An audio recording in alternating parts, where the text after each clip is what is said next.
નમસ્કાર ખેડૂત મિત્રો, આજે આપણે આવ્યા છીએ કાલસારી ગામ, તાલુકો વિસાવદર, જિલ્લો જુનાગઢ.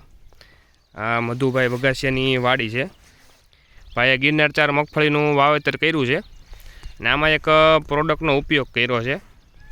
એ છે ટ્રુ કાર્બન કરીને પ્રોડક્ટનો. તમને આમાં ફોટો હું બતાવી દઉં.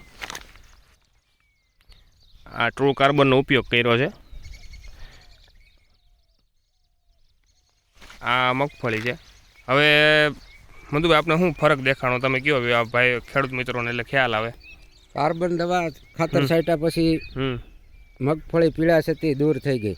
હા, મગફળીનો ગ્રોથ વધી ગયો અને મગફળીને સુયામાં પણ લાભ મળ્યો છે. સુયામાં લાભ મળ્યો. હવે તમે જે આ કહેતા હતા કે આ જે પડવું છે ભાઈને ટોટલ આ નીચેનું પડવું છે ને એમાં દર વખતે મગફળી પીળી હોય છે, પીળી પડે છે. આમાં તમને શું ફરક દેખાણો આ વખતે મગફળી પીળી નથી પડી. હા, અને વિકાસ ને સારું છે. વિકાસ સારું છે. મેં 20 પંપ કરીને સ્પ્રે કર્યો હતો. હા, ખેડૂત મિત્રો જો આ રિઝલ્ટ સારું મળે છે. ટ્રુ કાર્બન છે. ભાઈએ સ્પ્રેમાં ઉપયોગ કર્યો હતો. ઉપર જે તમારે કોઈને ખાતર ભેગું ભેળવીને નાખવું હોય ને તો 2.5 વીઘે 1 કિલાનું પ્રમાણ છે. અને પંપે ઉપરથી દવા પંપમાં છાંટવું હોય તો પંપે 50 mlનું પ્રમાણ છે. આ તમે રોનક આપણે બતાવી દઈએ. આ કેટલા દિવસની મગફળી છે મધુભાઈ? 35 દિવસની. આ 35 દિવસની છે ને, જોઈ લો. ને વરસાદ કેવો છે અત્યારે? વરસાદ સારો છે. તો એ જો કલર તમે જોઈ લો ખેડૂત મિત્રો. છાંટા વગરની બતાવો ઓલી બાજુ.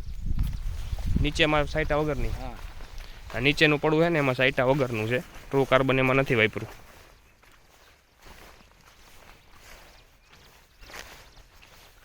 વાવેતરમાં એમાં 10 દિવસનો ફેર છે. બેયને હા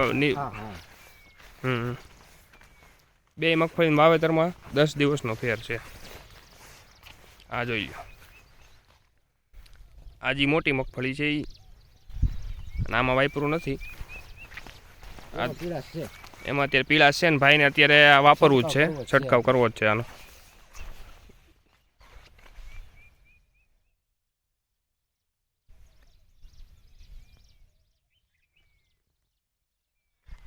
બીજું તમે કંઈ ખેડૂત મિત્રોને ભલામણ કરવી હોય તો કરી દો. ભાઈને વિડીયોમાં આવવું નથી, ભાઈને થોડીક શરમ થાય.